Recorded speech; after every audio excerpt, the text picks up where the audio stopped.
as you want. So the word coming again, you shop around. If you feel the public school is good for you, no matter the outcome, then fine. But if you feel, I am not trying to say that the public school is not good. The public school is supposed to be the best. Of course. Because the teachers have been trained. The teachers went through the mill. They've been taught how to teach. They've been taught psychologically how to bring the best out of the child. Like a clay in the potter's hand. That is the teacher for you. You have to mold the child to the best level. So the public system is supposed to work. Here again, like Professor Abudu said, supervision counts. There are a lot of things that has to be. This issue of supervision that we keep mentioning, it's supposed to be done by the Ghana Education Service. Yes. I remember those days at Takwa. We will have days where you have people coming from the Ministry of the Ghana Education Service, and then you are in a class and it's light day. You have to dress well. You have to sit, and then they come. They'll be walking around and they see the teachers teaching and taking remarks or notes and all that.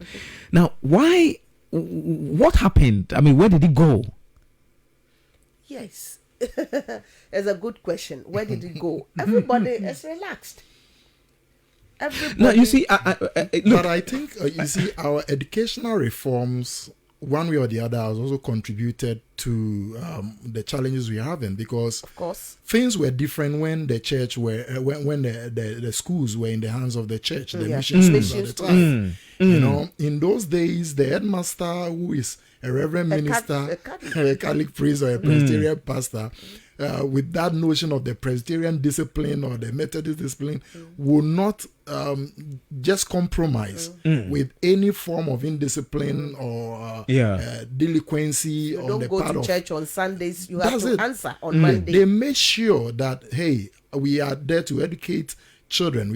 So the teacher was supervised to ensure that they are writing their notes, they are teaching well. From time to time, they came around to see to what they are doing. So today, much as our reforms were to improve on the levels of education, the government, people that are placed there, should be very made accountable to report. You know, because when you give somebody something to do and you are not checking, or you are not giving relaxed consequences for inactions, then it becomes only a recommendation. The person chooses to do or not to do. So a lot of things have taken place that we have to restructure if our educational system at the public schools would have to work. Let me ask this question, Dr. Abudu.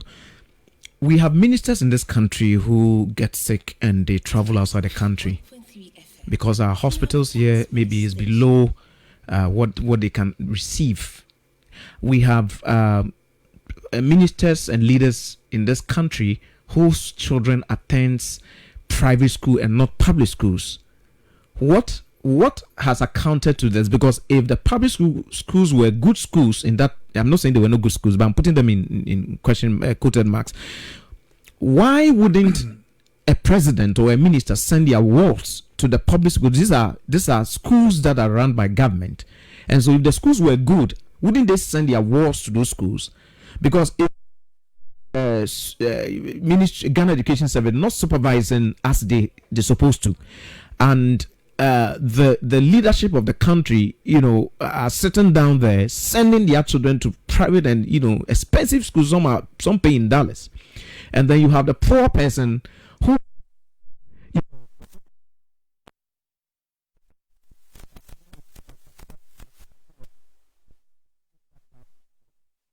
Why is our leadership like that? Well, you see, the thing is that we have different kinds of leadership. There are leaderships that are really motivated to do good, to leave some legacy. There are leaderships that are also there to prey on the people. They are predatory. They are there to rob and make a lot of money at the expense of everybody. They don't really care. then what do you really do? That's a bigger question that we cannot answer here. You see, now, but the thing is that wherever you go in this world, if people do not have you see, it's always a balancing between the carrot and the stick. The carrot is an incentive for you to move in the direction. Carrot, well, it's used because this proverb refers to donkeys. You put a carrot in front, it will move to eat the carrot. But if it's not moving, you use the stick firmly on the back of the the donkey. It has to move because it's afraid of pain, or it doesn't want pain. Now, if we are able to balance the two, we'll make the teachers, everybody, nurses, whoever they are, civil servants, they all behave properly. Now, in the case of teaching or education, I have a recommendation. All teachers who are in public schools get standard salaries, which can also increase from time to time based upon what is happening to the economy, but then they get bonuses based upon performance.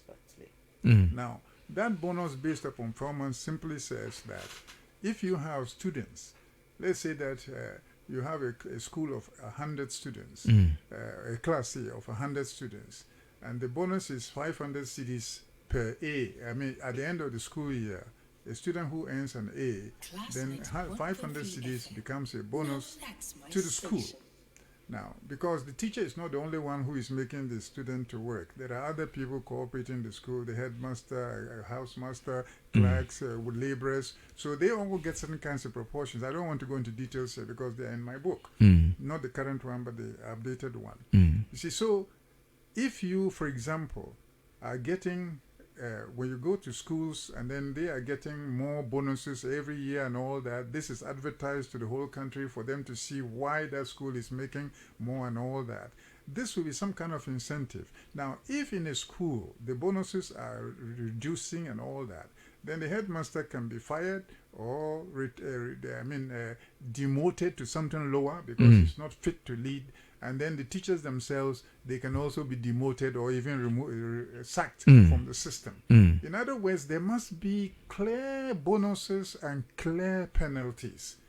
You see, this is how human beings behave. When you come across somebody working very hard towards something, it's because there's a bonus involved there. Or he knows that there will be a help get something out waiting of for him. You pray very hard to go to heaven, but you know that if you don't pray hard, maybe you go to hell. So the hell is the stick, and then the heaven is the bonus. Everywhere you go is the balance between the two that makes people to move. Unless we are able to get this correct, we can be talking about all kinds of things and so forth. As to the leadership thing, there's a good reason why the leadership in most parts of Africa is rotten. I mean, take for example this country, as I keep saying in my book many times. Why should we, after more than 60 years of independence, have about 70% of our people who are functionally illiterate? Cuba took 1 year to make everybody to read and write. The First Republic was almost getting there. UNESCO sent people to come and see what we're doing because we're moving very fast. But we've since degenerated, just as happened to most of Nkrumah's projects. They've all been abandoned. And so we're almost becoming like Malaysia would be today, but we've not been. But you see, the thing is that my feeling is that you must get people educated to be able to read and write. And as I was complaining a few minutes ago, after 9 years of basic education, people become illiterate, contributing towards illiteracy rather than contributing towards literacy. I can't understand that, you see. But it's all again back to the same thing. Lack of motivation, lack of penalties that work. The penalties must work. Otherwise, people can just sit down there. And in my book, I provide ways in which we can make people to move. You see, I don't want to go into a summary here because we're dealing with this one. But I'm saying that, for example, why should anyone sit at a place for more than 4 years working? The president has only 4 years. He goes back to the people. So for all of us who are career people working for pay, we are not politicians. We should rotate. You move. Can't sit in a place for more than 4 years. You move, you'll be moved to go and do the same work at another location because you are serving Ghana, not just serving a town or a village. There are many other things that I have in my book. But the thing is that we need to stimulate people to work. But if we don't stimulate them, we all sit and complain. We are not getting enough and so forth. But as the average Ghanaian, what are you doing to make sure that even where you are producing enough? We are all lazy. We are not motivated. We complain about the president not doing this, politician not doing this. But what about you? What are you doing? You see, we should follow what Gandhi said. Be what you want the world to be. Wherever you are, be sincere. Work very hard. But we know in our own system, when a person is working hard, bringing new ideas and so forth, they transfer him to my village to go and rot. Because you are too known. You are talking too much. Why so many ideas? Who are you? Is the work for your father? I said, yes, it's for my father and my mother as well. You see, the thing is that our own selves, our own as individuals, we're not doing much to contribute towards making Ghana a better place. That is the problem. So we can't blame the politician, we can't blame the leaders and so forth, because we are all the same, wherever we are. Anyway, thank you very much. Let me read these messages, then we'll continue the conversation. I have the first message is coming from Victor from Kaswa. He says, most of the time, the public schools are more than clouded with students which can't be lower than 120 in a single class. Wow. Whilst in the private school, you can only see the highest range of 15 students in a class.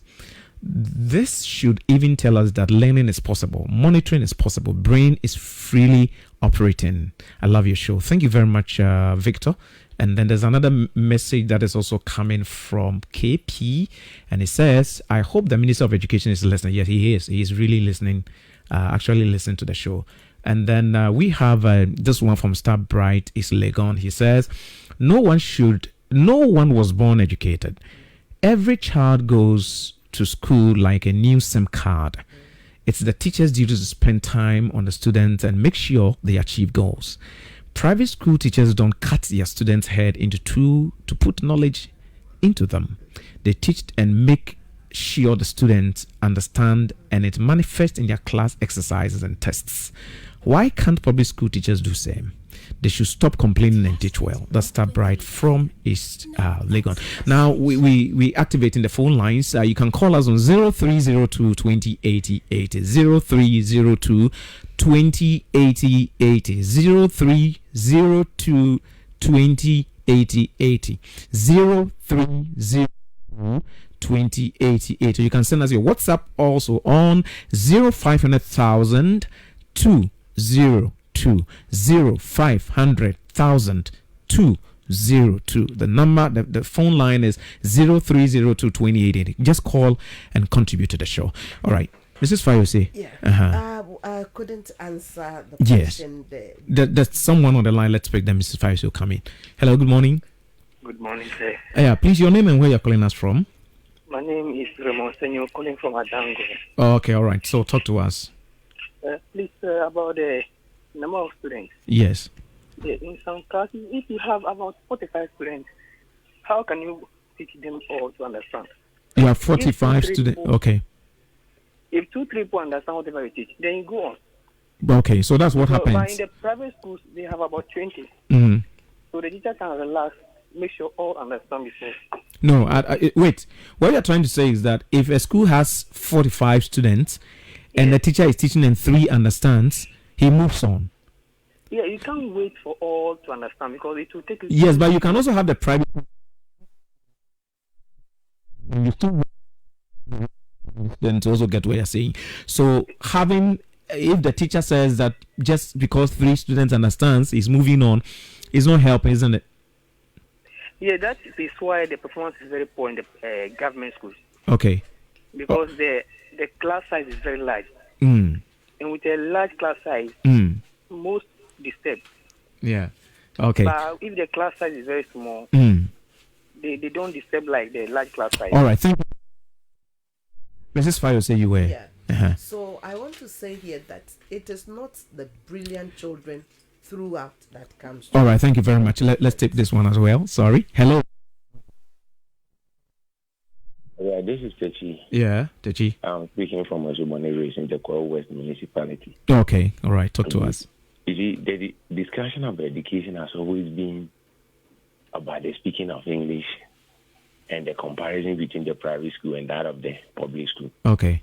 You see, being a teacher, education has got three: being the affective, the psychomotor, and that of the affective domains. And so, if a child is able to speak someone's language fluently, and doesn't know that when I finish eating, I should put the trash into a trash can and throws it out, then what good is the English doing to the society?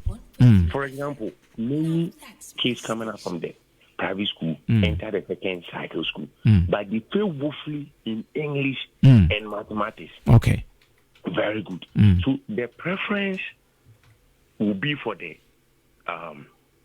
private school, but it seems that the ministry itself is confused, and the parents are not being educated on how to train their children. All right, thank you very much. Our time is up, so we'll take the last call, and then your point is well made. God bless you.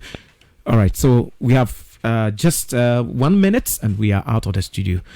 All right, hello, good morning. Hello, good morning. Hello, good morning. Yeah, well, your name and where you're calling us from, sir? Yeah, my name is Bismarck from Tema. All right, Bismarck, talk to us. Okay, thank you very much for the discussion.